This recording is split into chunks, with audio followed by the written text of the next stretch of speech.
Hello everybody, welcome to IA Command. This is TV Boy, and we're going to be doing another IACP match game log review. And yeah, if you haven't noticed, this is on the new map, Devaron Garrison. So we just recently announced the next map rotation for March coming up. And even though it's still early February, we are announcing this map rotation early because Adepticon is coming up. And, it's going to be the Adepticon tournament, just because of the way things worked out. We already have all these map rotations pre-scheduled, so this was on a schedule already. Adepticon just happened to happen a week after the next map rotation.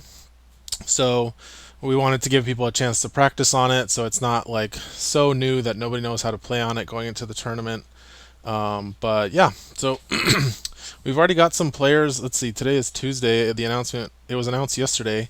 I've already got some players who've submitted some game logs on this map. And the first one we're going to be looking at is Tuukka versus Lukas. So Tuukka is playing Empire on the top of the map, and we have Lukas playing Scum at the bottom of the map. And I appreciate these players very much for submitting these and for I hope everybody's cool with me using their game logs. I don't review like game logs where someone gets stomped or anything like that. This is just because when I put up a game log, it's either because it's important match or I think it would be helpful for players to see it. So also make sure you go to Adepticon if you're going to Adepticon. We have both an IACP event scheduled for that weekend. We also have a throwback FFG tournament for the Friday. And then Saturday will be the IACP tournament. Go to Adepticon, get your tickets, get registered. Make sure you have a place to stay. Get hooked up in the Adepticon planning channels in the Discord and in Zion's Finest Slack. People are pooling resources. That's a great place to go if you need to get some help finding a place to stay. And then make sure you register on Tabletop TO. Those have been posted as well. Also, we've got the competitive Vassal League for IACP that started this week. However, if you are hearing this and it's not Friday or it's not Saturday yet, Saturday, February 11th or whatever that is. Anyway, if you can get to me, if you want to join the league, let me know. I can get you in. What I've been doing is we've actually added, I think, 3 people now after it started, but I can't add people after the first week finishes. So hit me up either on Discord or Slack, or leave a comment here even, and I can get in contact with you and help you get joined up with the Vassal League. So let's get into the gameplay here. We've got Empire versus Scum, and looking at it, we've got, let's see. So let's go over Tuukka's list here. He is playing Empire, and he's got Darth Vader with Driven by Hatred. We've got BT1, who's 5 points in IACP. We've got Emperor Palpatine. We've got Iden, who is the new figure. Let's see, we'll pull up Iden's card here so you can look at that. We've got 2 regular officers, Rule by Fear, Zillow Technique, and Advanced Comm Systems, and then Dio, the Companion, and he also has Unshakable. Alright, now then we've got Lukas on the bottom of the map, and Lukas is playing IG-11, IG-88 as well. That's that card in the right side. They're a little hard to tell apart, but this is IG-88 here at the top of the deployment, and then IG-11 on the right side. Excuse me. He's also got BT-1, R2-D2, C-3PO, Onar, and an Elite Jawa. So interestingly, only 2 cards changed by IACP, and one of them was just a recost. So actually both of these lists are very IACP light. Tuukka's list also just Iden as the only new IACP card, and then we have BT1 as a recost in his list as well. So it looks like Tuukka in the blue deployment zone has the initiative here. And then let's look at the mission here, because this is a brand new mission to at least a competitive play. So secure munitions. So this is the weird mission. It's mission B. Doors are locked, so you can't open a door. Oh, it looks like they're actually missing a door. So it looks like they must have set the map up themselves. There should be a door in the middle of smack in the middle of the map between the blue tiles and the green tiles. So yeah, it looks like they're missing a door. That'll be interesting to see how that plays out differently. So a figure can attack a crate. So we see there's 5 crates in play. They have 5 health, 1 block. When a crate is destroyed, all figures and objects on or adjacent to that crate suffer 2 damage. For each crate in a player's deployment zone, that player counts as having an additional 6 VPs. At the end of each round, for each terminal a player controls, that player chooses and opens 1 door. Then, each player pushes each crate he or she controls up to 3 spaces. Okay, so basically you can either blow up the crates or you can try and control them to push them over to your side of the field. So kind of like a football match. So let's see. Looking at the starting positions here. So this is going to be a really interesting one. There's been a lot of theory crafting going on our discussion sites on Slack and on Discord. What figures are going to be benefiting the most from this map change? And I think a lot of people have been talking about Vader and about the IGs, especially IG-88, but IG-11 as well. Anything that's speed 5 is going to be able to kind of just move up and shoot into the opponent's deployment zone. Now I think it's interesting the way, so getting into the match here, we've got R2 moving up to the terminal to draw a card. And then it looks like Tuukka is discarding for Rule by Fear, so we're going to discard Element of Surprise. So both players starting with 4 command cards in hand. So looking at the way they've deployed, I think it's interesting that I think for the blue deployment zone, more often I think you're going to see figures like deployed behind the wall so that the opponent can't just move up, what is that, 4 spaces and just like shoot. Lukas could just move 4 spaces and shoot Vader from there. Now, of course, if he did that, Vader would move up 4 spaces and smack him back. So that's kind of interesting, right? But I think you'll see players kind of getting the hang of how to deploy on these maps so they're not so vulnerable on round 1.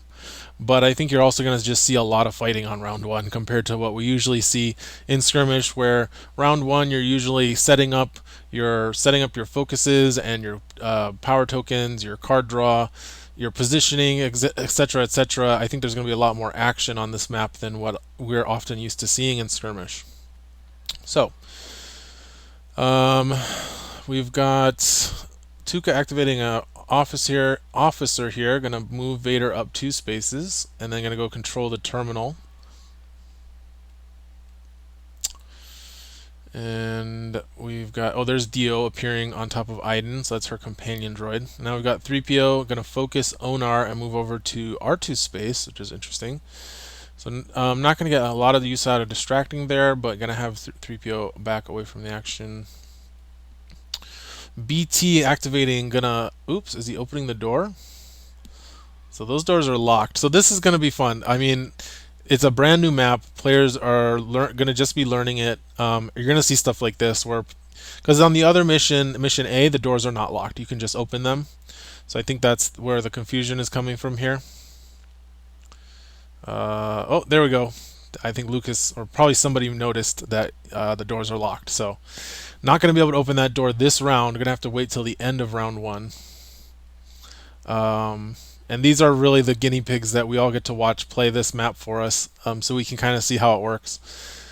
I think as the weeks go on, you'll definitely start to see a lot more like practiced high-level play on this map, because this map has never been in tournament rotation. So there's going to be, even the old vets are not going to really know how this map works. We've seen this map played in like the playtest leagues when we were doing a lot of randomized maps. This was one of the maps we've been testing out for that. Ooh, okay, so that BT was actually an officer movement that we saw earlier. So now BT able to move 4 spaces, and he's going to take a shot at IG-88 here. So that's a 4 dice attack at range 1, 2, 3, 4. So that's got the range. Nice triple block from IG-88. 1, 2, 3, 4, 5, 6. Pierce 2. So I think that's doing 4 damage. Yep. Oh, and blast. Gonna get blast 1 on Onar there. Okay, so now it's Lucas's turn. So these crates are super interesting too. So right now, The Jawa is going to be able to pull that red crate back 3 spaces if it stays uncontested. That Jawa should also be really safe from there because there should be a door there, but we just don't see it this game. All right, IG-88 going to come out. Looks like he's moving 4, so he's not going to get to attack twice. But he's going to attack BT. So Relentless going to trigger there, dealing a strain.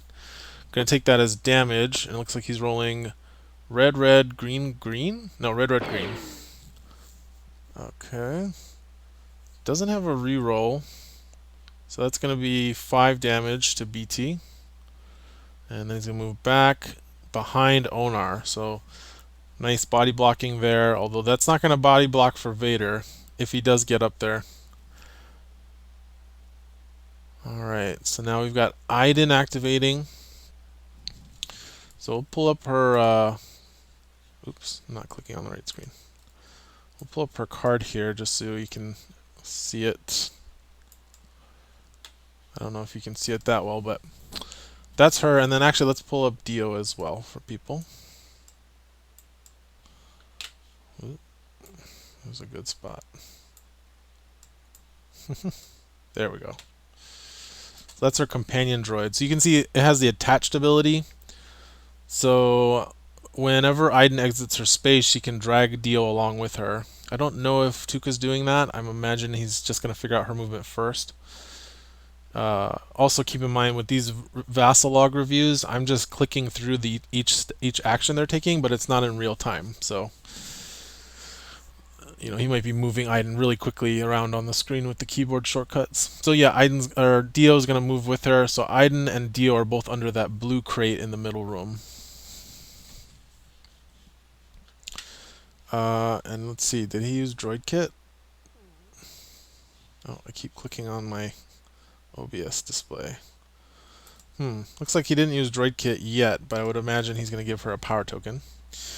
Lukas activating Onar, going to move over to 3PO. So IG-88 once again exposed. Here comes Vader. So we're going to play Force Rush. It's going to give him 2 movement points.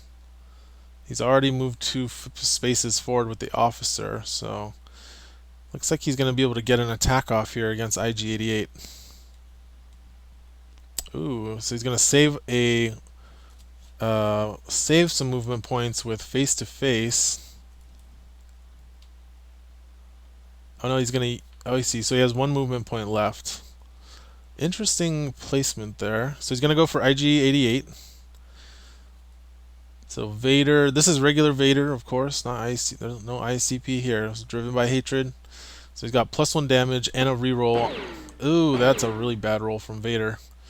And a perfect roll from IG. Vader gets the reroll. So he's doing 6 damage. Or no, I guess he would be 4 Pierce 3, so 3 damage. Oh, nope. That's the sound of Onar's Get Down, taking away that surge, so 0 damage from Vader on IG-88. That was unlucky. But he's got Dark Energy, so this is going to let him push IG-88, and I imagine Parting Blow is going to give him that second attack. Oopsie. Recenter. There we go. Yep, so Parting Blow.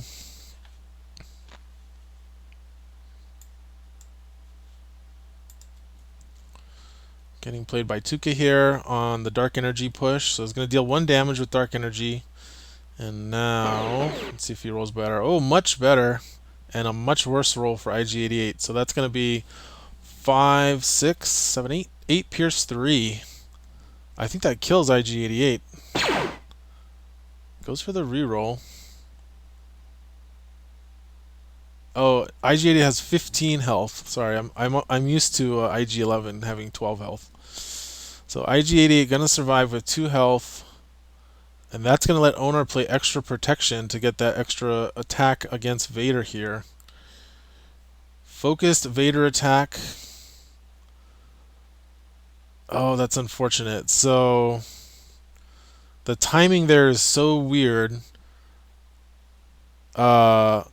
with the push. So Vader used dark energy. We were just talking about parting blow and slack and how it involves time travel. Um, when you push a figure with dark energy and then play parting blow, you actually attack them before they exit their space. Um, so what happens here? Oh, you know what? I think it actually doesn't matter because Onar's extra protection triggers when IG-88 suffers damage, and that's happening before it moves spaces. So IG-88 actually shouldn't move yet. It should be Onar doing his extra protection thing, and then IG-88 gets pushed. Because I was going to say he could push IG-88 to the south to block line of sight. Although if he did that, Onar would just move up to take IG-88 space. So that was a long way of saying Onar is going to get an attack on Vader, and then IG-88 will get pushed.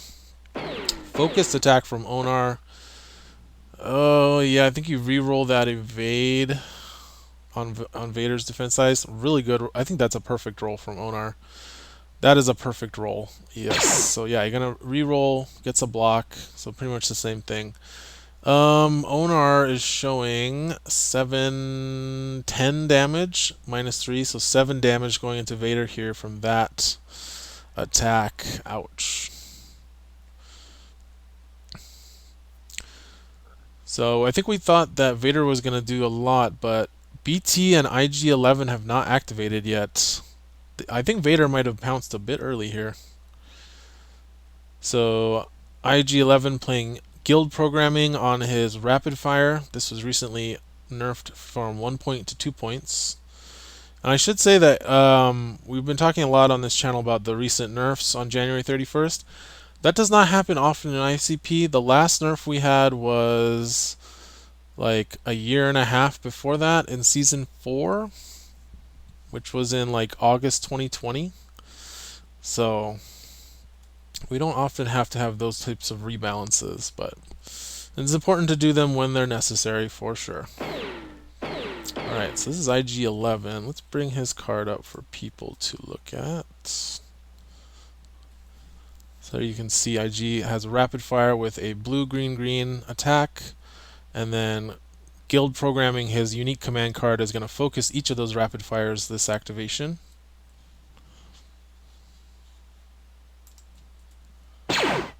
Does have a reroll with targeting computer as well.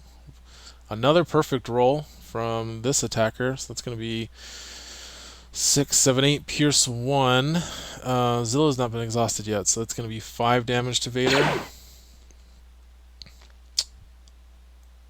Oh, that was an unfortunate reroll.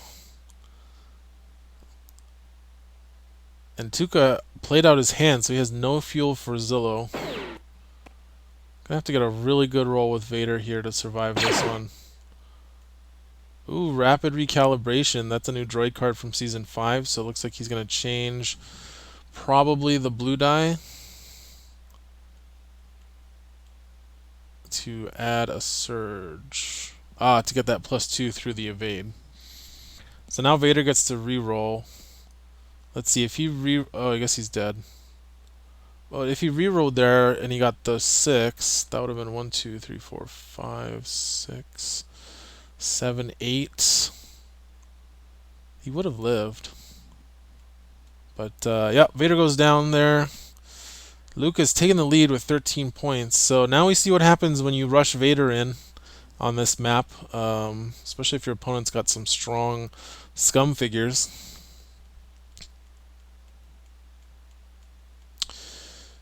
And then Palpatine activating for Tuukka. So I said Tuukka rushed in a little early there, but now we see what he was up to. He was going to have Vader go in there, and then he was going to have follow-up with Palpatine after he unshakabled the stun off of Vader for that pretty nasty 1-2 combo. But I think the extra protection did not factor into his calculations there from Onar, so he ended up taking 3 focused attacks that he was not ready for.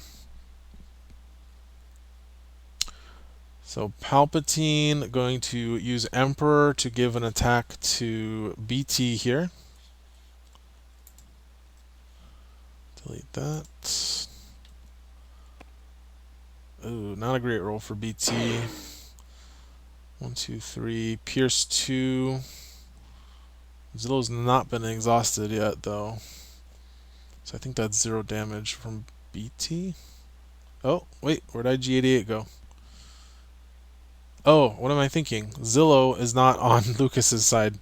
So that's going to be 3 Pierce 2. So 2 damage is going to take IG-88 out. So the Queen pieces have traded. And Tuukka managing to pick up a kill on IG-88 before Blaze came out. That's important, as there's no Bib Fortuna in Lucas's list. So once Blaze gets drawn, that is a dead card. And that's the end of the round. So quite the exchange there on round 1. We saw Vader got traded for IG-88. And now Tuukka is definitely taking control of the middle of the map here.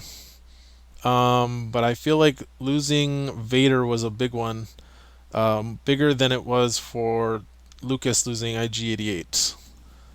He does still have Iden and BT. Those are pretty heavy hitters, but they don't do quite the same amount of work that Vader does, especially with Palpatine. Oh, BT has not activated on Lucas's side, but it looks like he doesn't have a shot. So, all right, players readying their cards. Each going to draw 2 command cards, and now we get to see the crates get pushed around. So the doors are going to open first. Now again, there should be a door there right in the middle of the map, but I imagine the doors that they open here would be the same regardless, because Lucas wants to get access to Palpatine and those figures from his deployment zone, and Tuukka wants to get those crates moved towards his deployment zone, so he wants that other door to get open. And then the Jawa doesn't need the middle door to open for him to move that red crate. Alright, so looks like he remembered the power token from Droid Kit on Iden. So initiative going to pass to Tuukka, and as this is an end of round effect, so they should be pushing the crates.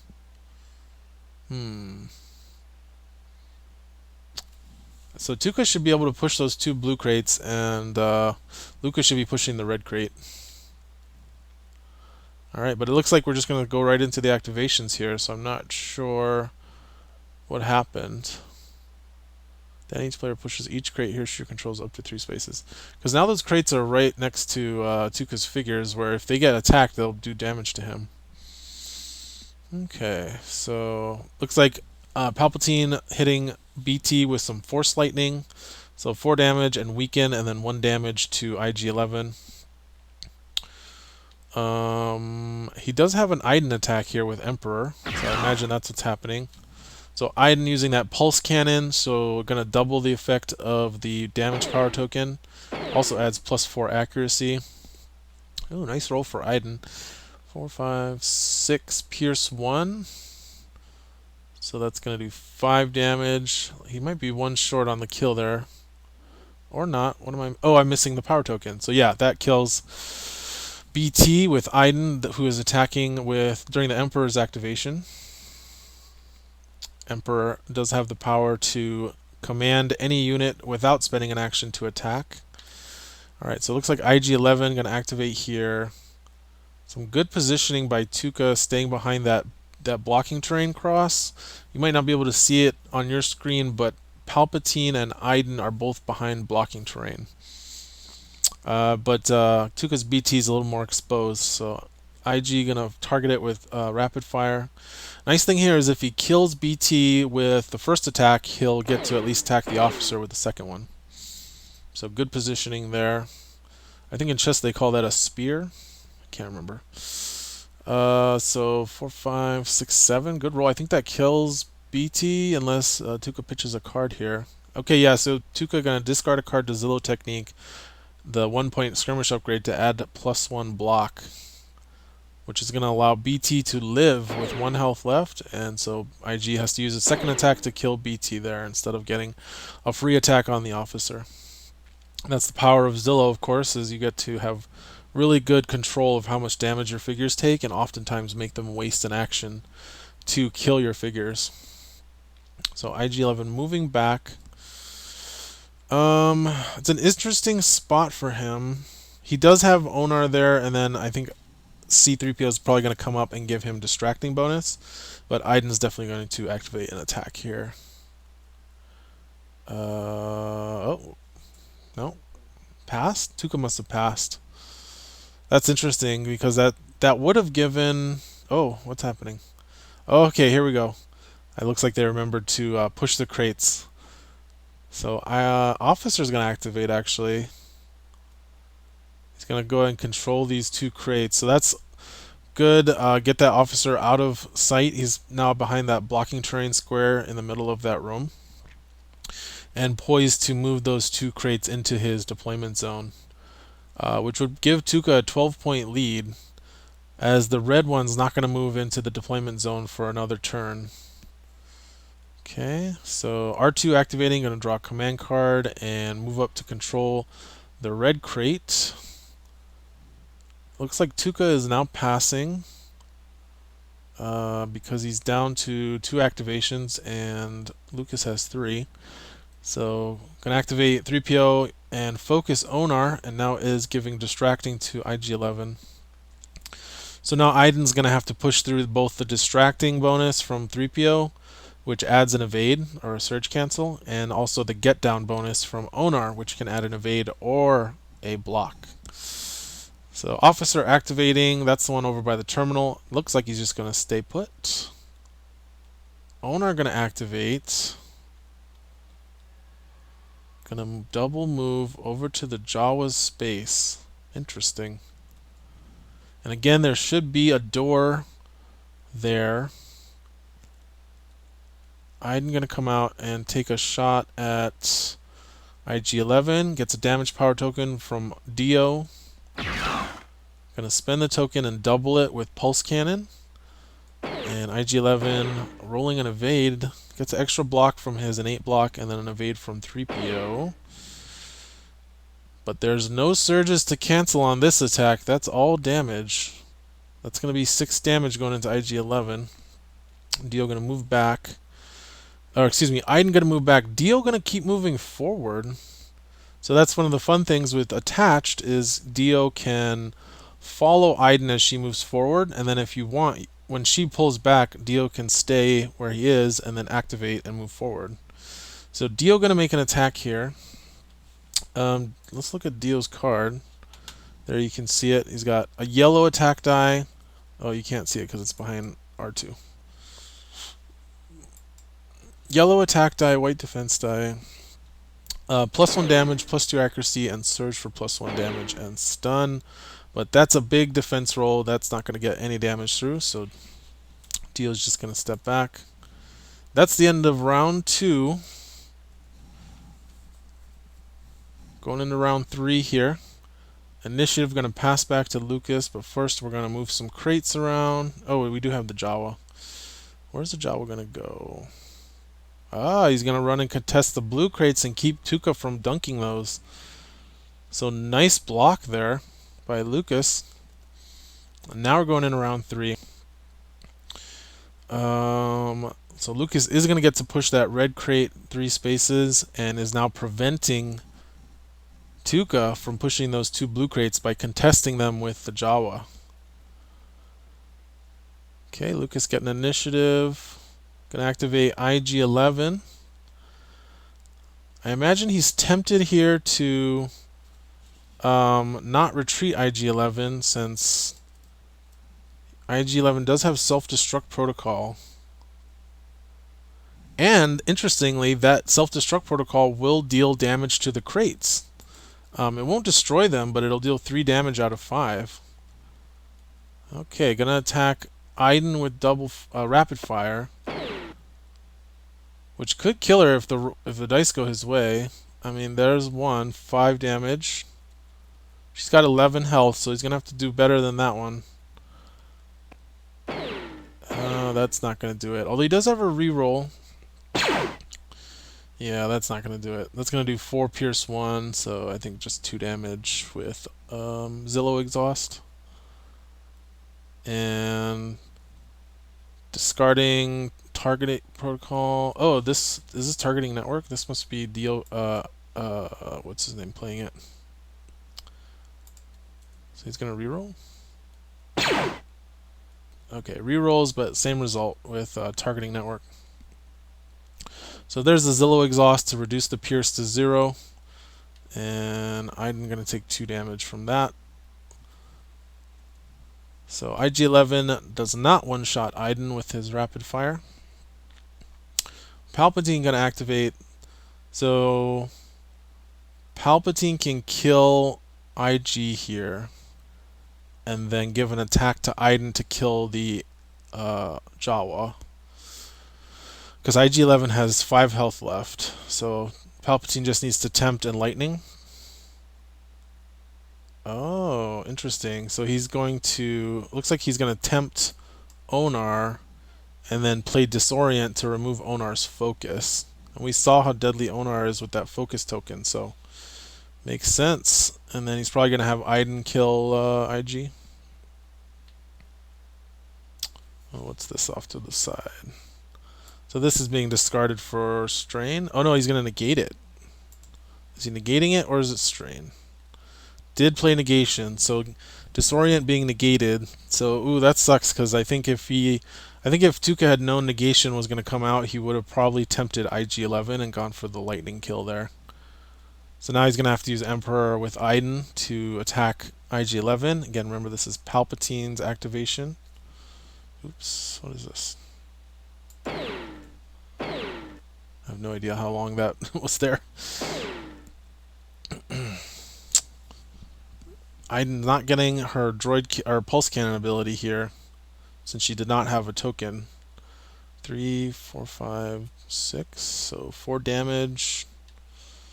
So 1 short. When IG dies, he's gonna hit a crate and 3 of Tuukka's figures with that self-destruct protocol. Ah, okay. So Palpatine gonna lightning the Jawa. Right? Is that what I'm seeing? And then gonna play Force Surge to kill the Jawa.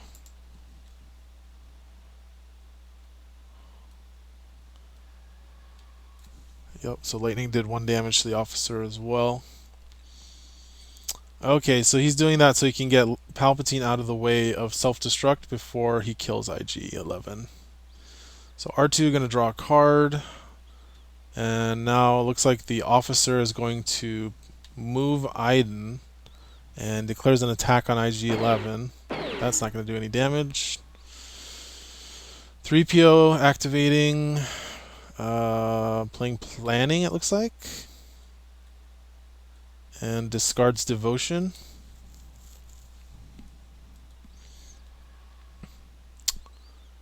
And let's see, Iden going to activate. Looks like she's going to activate Dio first. Dio's gonna come and sit on top of Iden, so reattaches, attacks IG-11. That does not do any damage. Okay, so now Iden attacking IG-11. I find this interesting though. I feel like maybe he should move away, but it is also very easy to forget that IG-11 has self-destruct protocol, which is when he suffers damage equal to his health, he can move up to 3 spaces, and then he rolls a red die, and each figure or object adjacent or on his space suffers damage equal to damage rolled, and then he is defeated. But looks like that's going to kill IG-11, and self-destruct protocol is going to be used, so that's going to hit the crates and going to hit the officer for 3 damage each. Kills the officer, 3 damage to each crate. But is that going to be enough here for Lucas to catch up? Onar coming up.